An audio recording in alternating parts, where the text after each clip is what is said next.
it's impossible to be a precious Latino or Latina and not understand America as in part an empire with imperial expansion, where Texas used to be Mexico and so forth and so on. See, whereas you can be Black and have been a settler of the empire on somebody else's land, indigenous people's land. You see what I mean?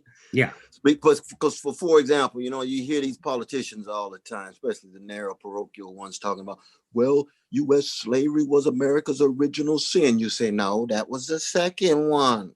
The first one was indigenous peoples, dispossession of their land, violation of their precious humanity, genocidal effects in terms of the imperial expansion from 13 colonies to 48 states. Now, if 50% of Mexico was part of the United States, and then the Imperial War, the war that Ulysses S. Grant writes in his memoirs, the phony war, and he participated in it. Oh, Lincoln was against the war as well.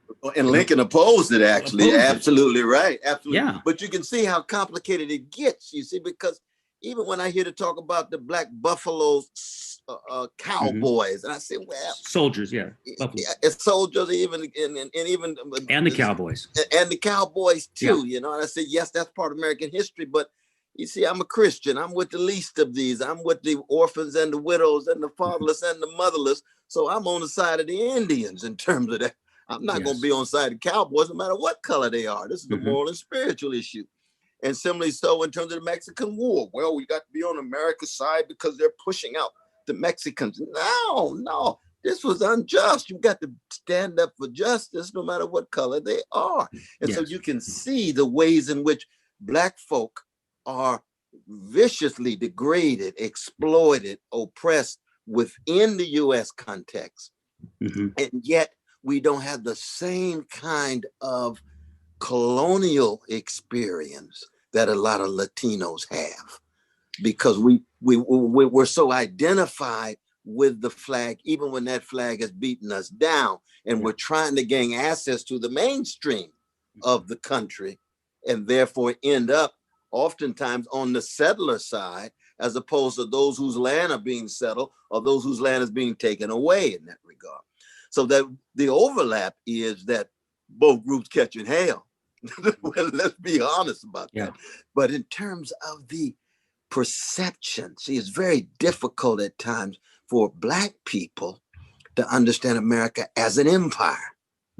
Whereas for Latino brothers and sisters, you know, what was America doing in Guatemala in 19? What were they doing in Nicaragua? What were they doing in the Dominican Republic? Those were military interventions overthrowing democratic governments. Yeah, you look at, I mean, even Haiti. So you think the freedom of Haiti was, the French recognized Haiti before America did. Oh, that's exactly right. Going all the way back to the 1800s. Absolutely. No, so even our precious Haitian brothers and sisters have a very different experience than the Black folk who I come from in Louisiana, Alabama, Mississippi, and so forth. Both groups catching hell, but different perceptions owing to their relations to the empire with its democratic practices. Because see, what is unique about the United States in many ways is that it views itself as a democratic experiment, which in part it is. It is a democratic, but it's against the backdrop of imperial expansion. So it is in denial about it being an empire, even as it's affirming itself as a democratic experiment. And we have to tell the truth. We have to say it's both. Yeah.